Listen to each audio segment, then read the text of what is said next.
You are in for an interesting ride.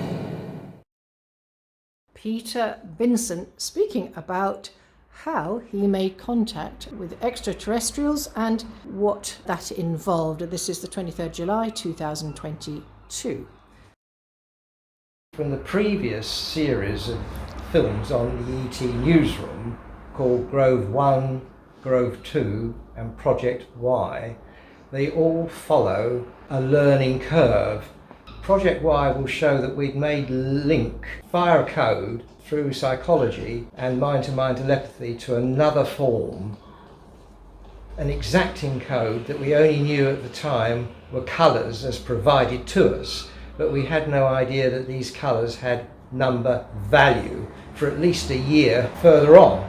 I wanted to know whether there was such a thing as alien life, and I thought, well, at the time I was working part-time in a little collector's shop in the town, and we had periods of quietness, and we had a chair and a counter. So I laid an atlas out just like this, the frontage page of an atlas. So working with this 5-bar code of colours, which were a communication code, we had no idea at the time that these colours had number power values.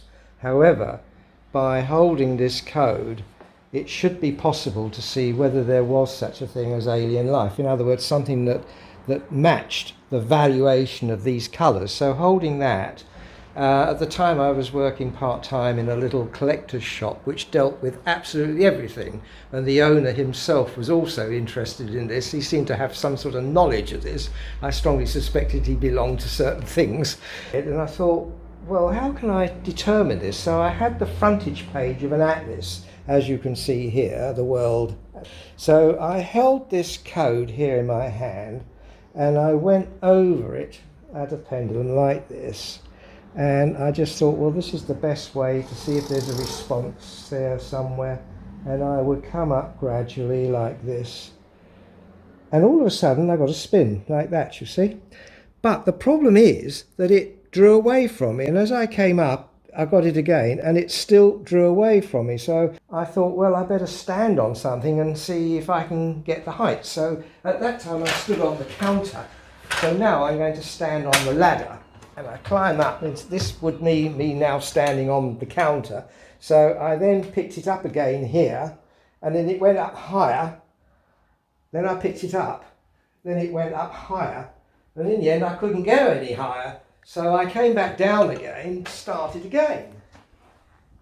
And I picked it up, and then again it drew away from me up higher. Then I picked it up again, and then it went up higher. And on the third occasion, it didn't draw away from me.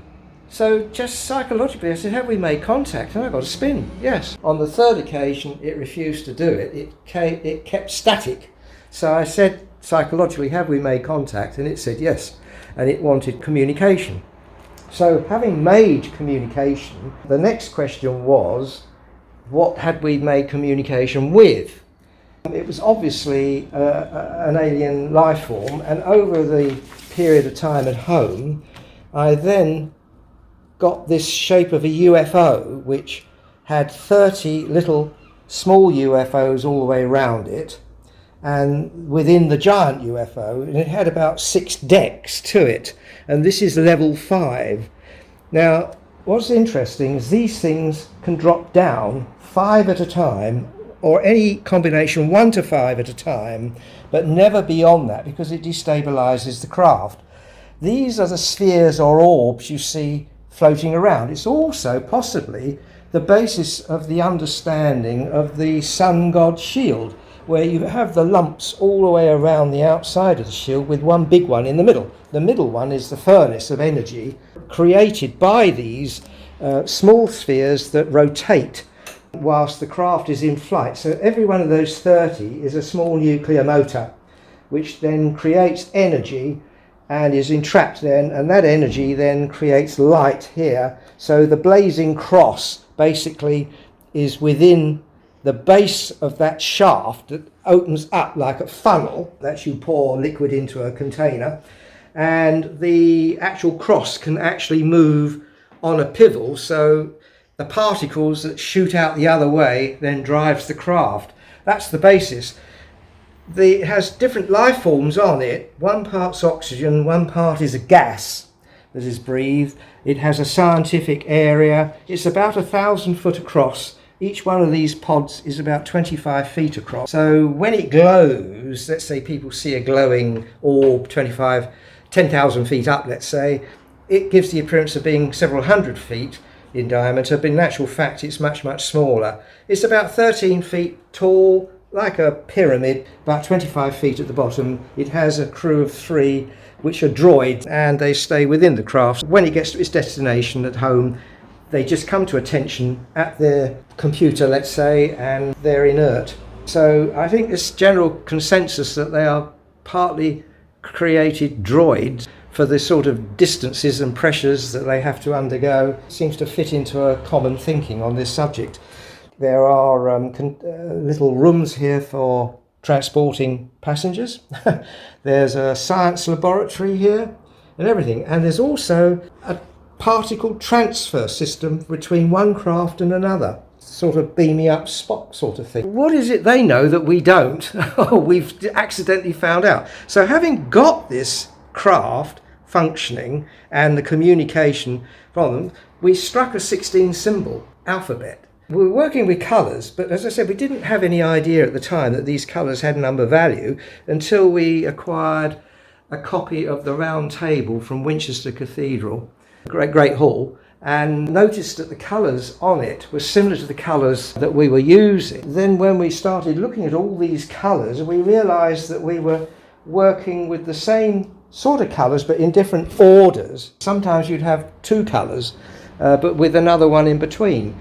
And all these colours were provided for whatever you wanted to do. I said, is there any order to these colours? And I received a yes. So I said, do these colours have power, number, value? Yes.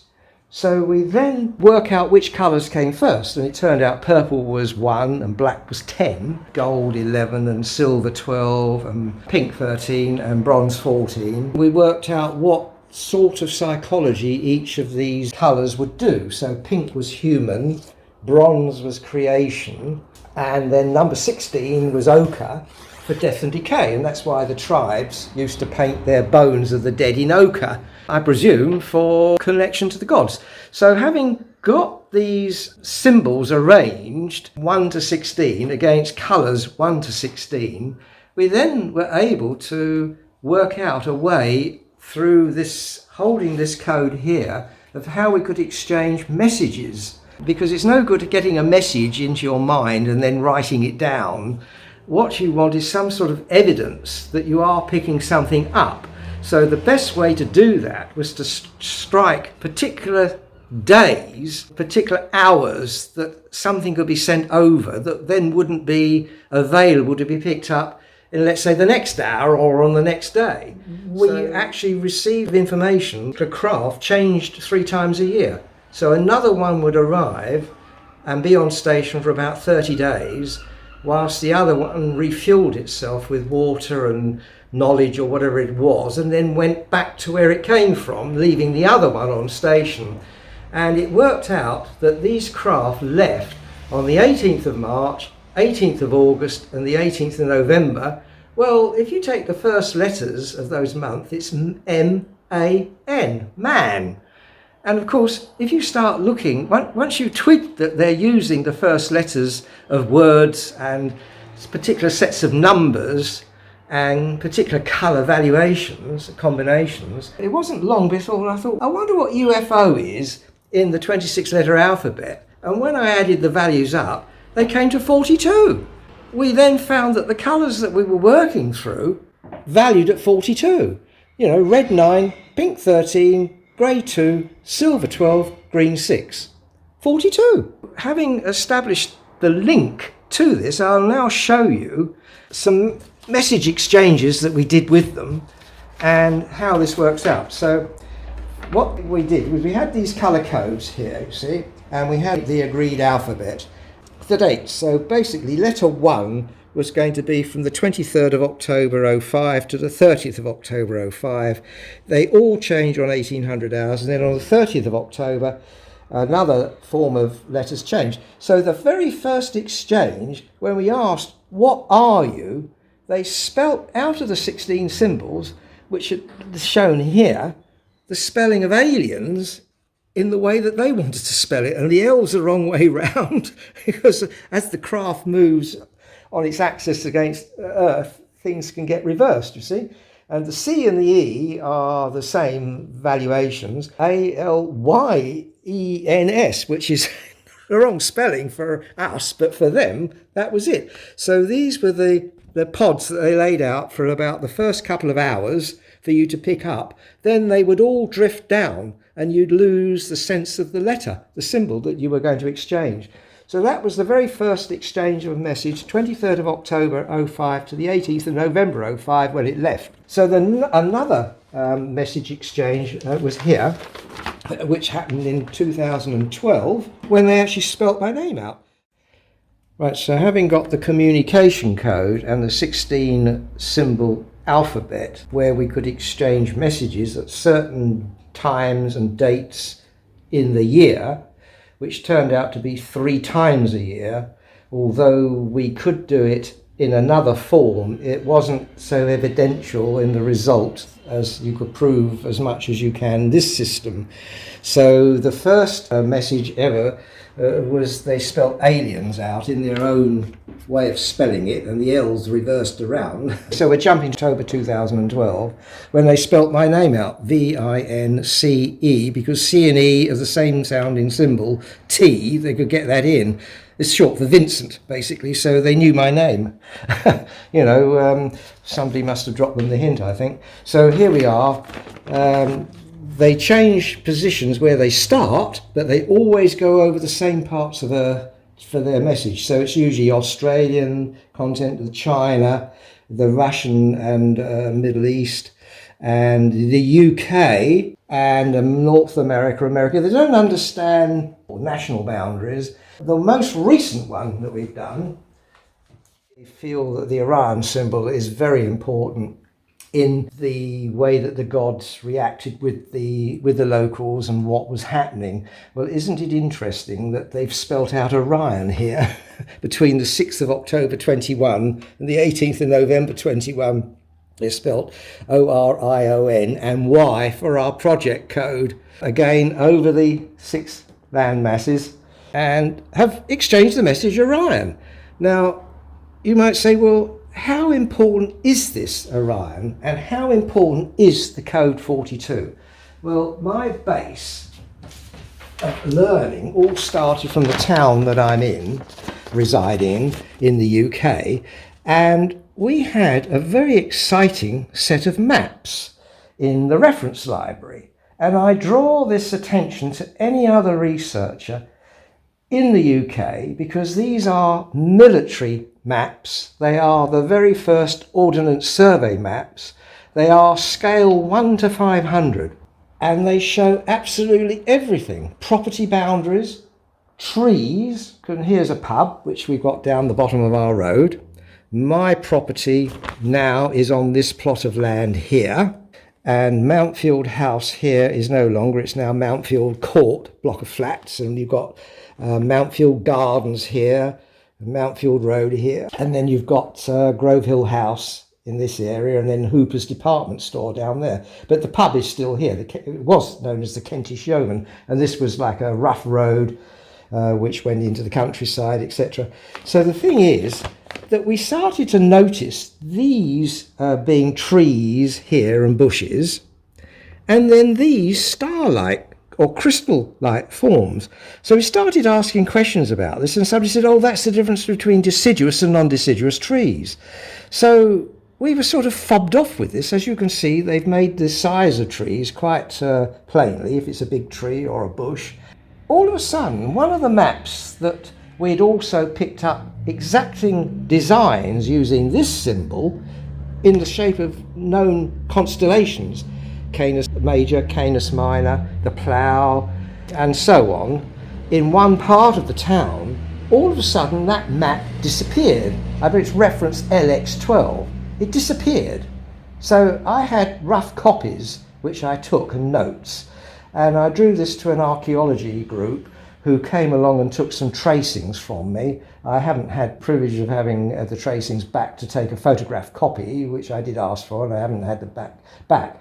But we were left with the impression that the Georgians had yanked stones out of their gardens and the fields and things in this area and had planted these new trees that didn't drop their leaves, and that the military people, when they did this mapping, distinguished between a tree that drops its leaves and a tree that doesn't. I was got a bit suspicious about this. I then found I had in my photographic records this particular map, copy is a section of the map, and these are huge maps. You know, this is about one, let's say, eighth of the total size of the map.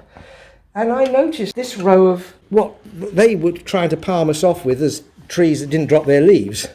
And I started to count them up, and there are 42 items there. So immediately I went to another map where it was a known cemetery, and I found that the cemetery stones were all marked in the same design. So these aren't trees that don't drop their leaves. These are actually standing stones of different sizes. And that somebody had put a row of 42 stones there. If you add them up very carefully, even allowing for this one here and this little one here, you've got 42. And then I started to look at Mountfield House here, and I noticed that there is one here, one here, one here, and one here. You've got the Orion symbol here, and the one, you know, the Orion symbol of 3 stars, but then you have a planet next to it. There's the planet. So they are actually in a lawn. Now, why on earth would you have left these things, if they're stones, in a lawn?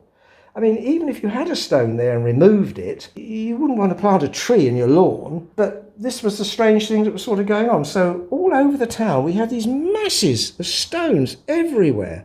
This is something now which is well worth researching. And I wonder whether this reflects in any other part of the country where stone circles are. And if the military were mapping, then maybe they had mapped the stone circle out and the star symbols that were around there that may not be there now. But this is about 1860. And there was a further map done a few years later, but they actually put in the pine tree symbol there. So this is where I think the confusion has come about, because thinking that that particular set of maps, which weren't as set scale as 1 in 500, so they put these little pine trees, so people thought that they were the difference between the deciduous and non-deciduous trees. Here we are definitely dealing with the stone symbol here. They were all over the town. There's star signs all over the town. Very, very important things. But it's the fact that you've got the Orion symbol here and you've got 42 stones there. And this is where the communication sort of started within around about 100 feet, 200 feet from that line of stones there. And the grove, of course, is just across the road there. So it all links, you see. Well, no, we've just gone through what has been regarded as a pandemic worldwide with a virus. So naturally, anybody in my position would say, well, is there any way of getting information about this? So between the 12th of February 2020 and the 18th of March 2020, I used the communication code, and gradually they spelt out the word virus. Here we are, VIRUSY. They also gave me a code to detect the virus, which means that if you hold this code like this with a pair of rods, anybody who was carrying that virus, the rods will cross over them. And there were various other computations of that, whereas you had the virus or something to protect you against it. And I asked them, were they responsible for this? No. But I have since established that this came in on meteorites and actually infected through wildlife a virus into the food chain. And we've had programs pointing out that the Spanish flu in 1918 is now thought to have originated in the same situation, because unlike now, we didn't have air travel then, and the only way of getting, let's say, from China to the UK would have been by slow ship. Now, is it not interesting that the Spanish flu was reported to have started identically in two places on Earth at the same time? So it could not have been caused by one person getting this and infecting somebody else. This raises the question as to the origins of this virus. And having spoken to a professor or a doctor of the University of Kent many years ago, who was conducting experiments on meteor material, he found that at least 10% of anything coming into Earth's atmosphere will survive impact on the Earth. And therefore, if it's contagious, it will then find its way possibly into the wildlife. And if it's edible wildlife, then it will get into the human blood chain. So it's how people interpret this with this knowledge as to how they react and the money they can make out of it, in the pharmaceutical industries and sort of thing. But it's interesting. The communication code was that, and the craft code is also usable for the craft because that's the communication code. And this actually is the craft identity code because we're dealing, as I said, with spheres or orbs. There we got the 30 there, which is possibly the background of the sun god shield. It was being used all over the world, basically, by the ancient tribes. The thing is that if you have a genuine crop circle and you hold this code, when you go over it, your rods will cross. You can get a man-made crop circle using planks, which is rather crude. But what scientists have found out is that the genuine crop circles are slightly radioactive and they blow the nodules on the stem of the plant, which the artificial ones cannot do.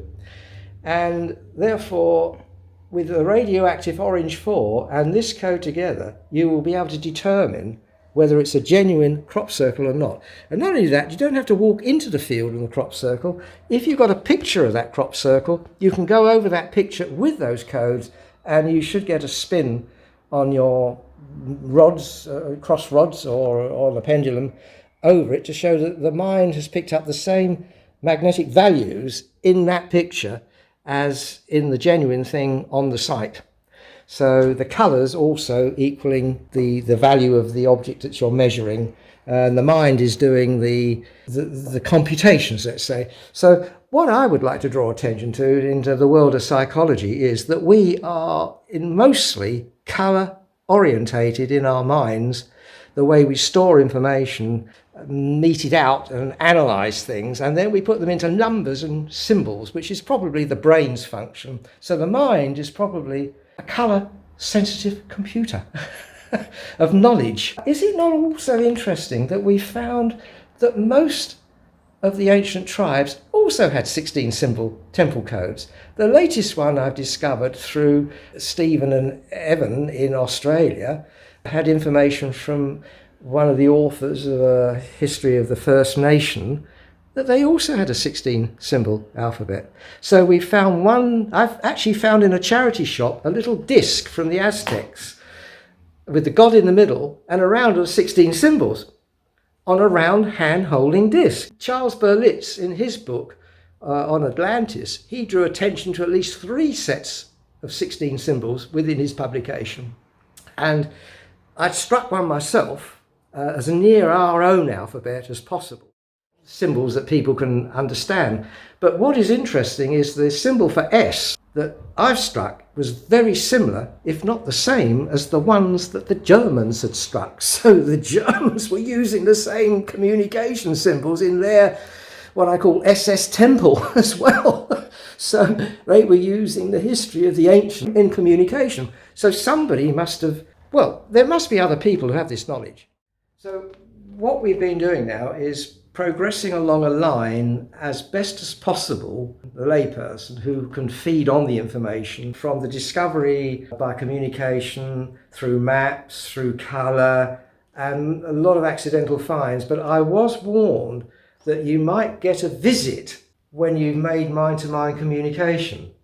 And of course, unbeknown to me, just standing in the shop serving customers, and one day this very strange young, what I would say, chap came in wearing a sports jacket that was at least 30 to 40 years out of date, He had a very peach-like face, and he had curly, romantic, what I call ginger hair. He just reminded me he was completely out of sync, and he had a little purse, and he wanted a compass. He said he was going on a journey to raise money for charity. He knew more about me. I didn't know him. I'd never seen him in my life.